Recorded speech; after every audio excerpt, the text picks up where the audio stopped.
Hello, hunters. I am here recording at 11 o'clock at night. I'm going to edit this tomorrow. I've got a very busy day tomorrow. I was going to record tomorrow, but I decided I need to get this out now while I'm at the peak of my hype. So, people know that I wasn't the most hype about the player bundle experience, and I've become a lot more hype as we've got more details. And this is kind of like a progressive story of don't be me and wait for all the information to come out before you start getting hyped, because the Shadow Monarch bundle article has dropped, and this is an absolute beast of a product we're getting. So as I pointed out in previous videos, we're getting 21 cards, a playmat, a new errated Sun Jingwu, and we now know what the other cards are going to be in there and what the skill tree does. So we know the Sun Jingwu has been errated, that he gets the Shadow Monarch Skill Tree, and he's got this brand new kind of updated Shadow Monarch art to him, where before, he's still looking very cool as he did in the first art, but this new kind of frame, he's lost the portal and he's got more the throne behind him. This is absolutely amazing, and I'm really excited to go see what's going on here. But we get the brand new skill tree, the Shadow Monarch Skill Tree, the Necromancer title, like he evolved from his Necromancer job title. So we now have two skill trees that Sun Jingwu has access to, and the Shadow Monarch Skill Tree has 4 levels. Your character can unlock these skills after you level up. Unlock the next skill down, beginning with Shadow Extraction. So, turn 1, you remove a card from your hand or stage that has XP, and you get Form. Once per turn, try to play a Shadow Shift attack from your discard pile. We immediately go up in a hand size, and we get Shadow Shift attacks. Shift is back. It's no longer locked under Attack on Titan, and this is a huge get for the game. I have literally dropped articles saying that we need to get these amazing abilities outside their IPs and change the way that we get to play this game, and this is a great example of what we're going to be seeing here. Shadow Preservation. Once per turn, if this attack gets -2 damage to each shadow in your stage or card pool. So if you block with your shadows, you get to reduce the next attack by a lot. If you build up your army, you get to have a lot. This is a very cool ability, and yes, it should be limited to once per turn, but it doesn't say rival's turn. So these reversal attacks that we're seeing, these attacks in your turn that we see in Street Fighter and possibly see in Street Fighter again next year, are not going to be much of a threat to us because we can just reduce them down. The Shadow Exchange. Sacrifice 1 backup, draw 1 card, and this attack gets +2 and -2 speed.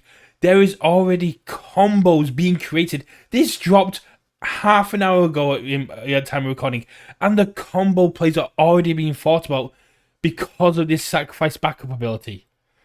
And the last one is the Monarch's Domain, the enhanced. Your attack gets +X damage. X equals the number of shadow cards in your stage and card pool, and our card pool +2. This is very important to say if a shadow had throw, that you get to pop off and really do some cool aspects. You're getting aspects of Overhaul, Beast Titan, Amajiki. You're getting to utilize backups in a whole new way, as well as changing the way that we've seen backups played before. And don't forget, we have got that solo leveling Death Rattle, which Shadow Exchange is going to get to utilize very well. So this is a brand new skill tree, and the best thing I've found out is UVS has confirmed that you can change skill trees between games, and it doesn't take a spot up in your sideboard. This is a very powerful rules interaction that only works with Sun Jingwu.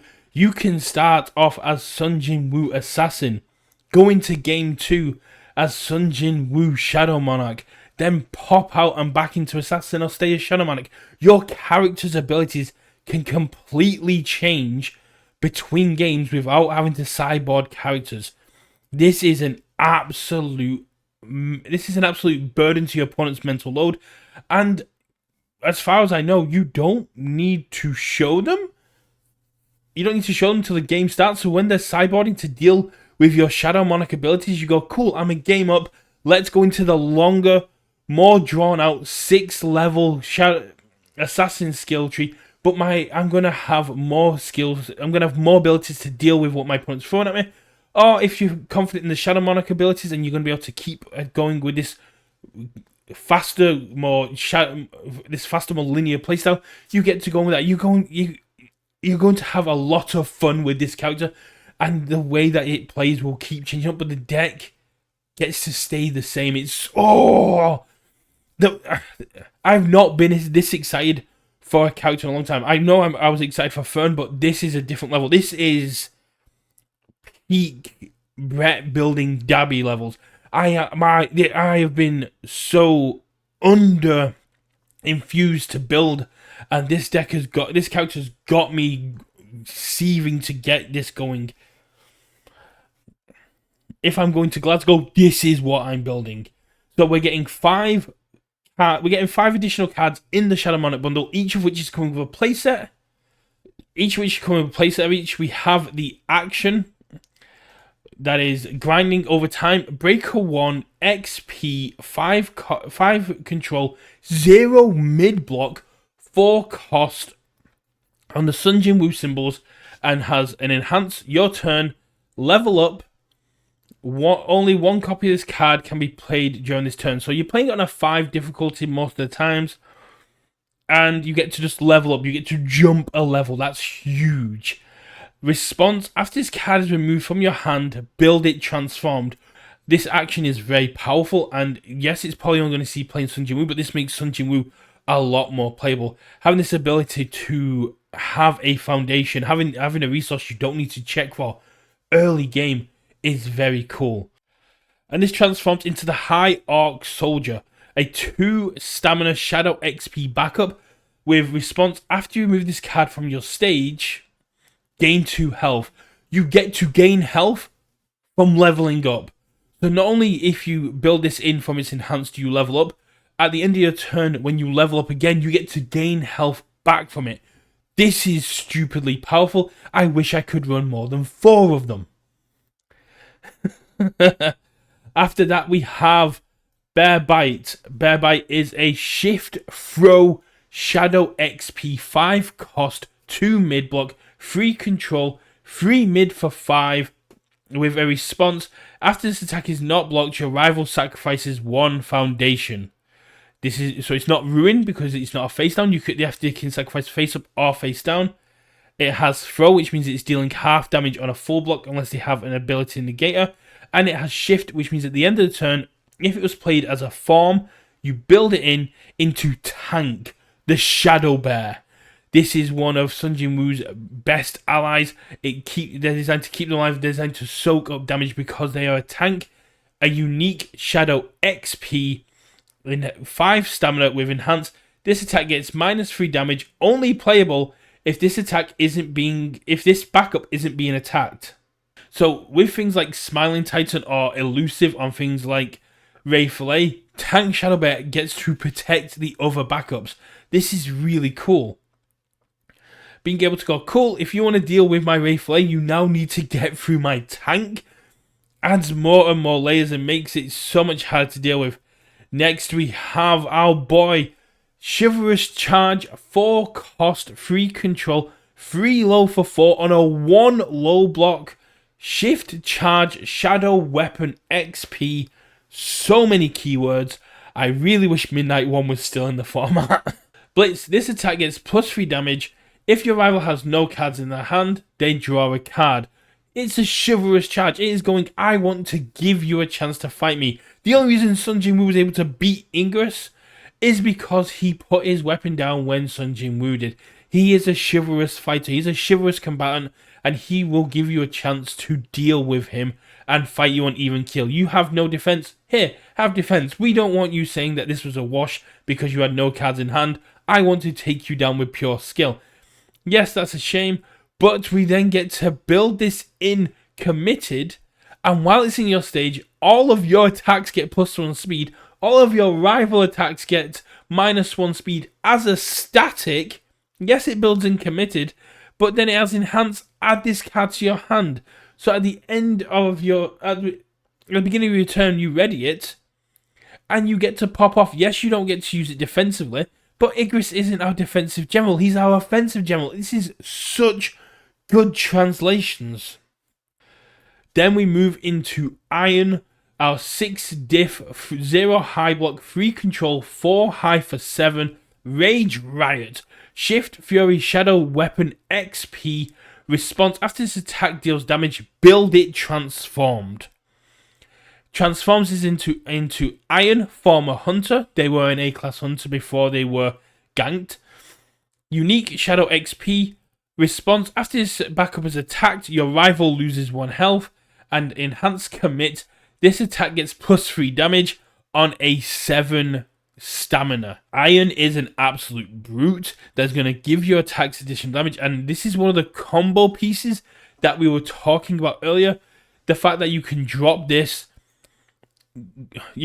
down, build it in if it deals damage, commit, give your next attack +3 damage, sack it for 2 speed using Sun Jin Woo, then use the form to play it again, and because you know that this attack got through, then you know that because you know the attack got through, then you know it's going to hit again. Yes, you're going to be playing on a 7. Who cares? If the first one got through, the second one is most likely going to get through as well.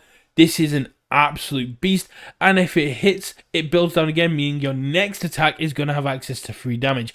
This is an absolute monstrous combo piece, and I'm so excited to see how this goes down and how it'll work with cards like Death Rattle. Shadow Sorcerer, this is our 4 diff, 3 control, 1 high block, 4 low for 4. Only 1 mid block among these. Only 1 mid attack among these. Shift, Shadow, Spell, and XP. More spells for the spell train. Blitz, this tag gets +2 speed for each copy of Shadow Mage or Shadow Sorcery in your stage, and remove pile. That's one of the key ones, remove pile. So even if you cycle, even if the game goes on, this is just going to keep getting faster. And it shifts into the Shadow Mage. Enhance, remove, add 1 spell card from your discard to your hand, only playable if this backup isn't being attacked. So you remove it, which means that you're going to still be getting the speed for Shadow Sorcery. You get to pick up a Shadow Sorcery, but this just says spell. You can pick up Mighty Blitz, Spell Storm, if it's shared symbols, of course. You can pick up Gravity Well. You can pick up any of these spells, and we're getting more spells coming in with Guilty Gear. We're going to get more spells next year with Fairy Tail. This is a backup that is only going to get more powerful. You get to remove it, pick up the perfect block. It's just such a good card. Shadow Mage being able to pick up Harness and Death and go cool. Yes, I don't get it for Shadow Mage, but I have more backups in stage. I'm ready to go. This is gonna be great. There's not too many other spells. This is probably one that you're gonna need to have additional spells ready to go. But it's primarily designed to pick itself up, to increase your hand size. I am so hyped for this product. I'm so hyped to get in with Sun Jin Woo. I'm so hyped to get this product. I am so much more hyped than I was when the S-Class bundles were announced.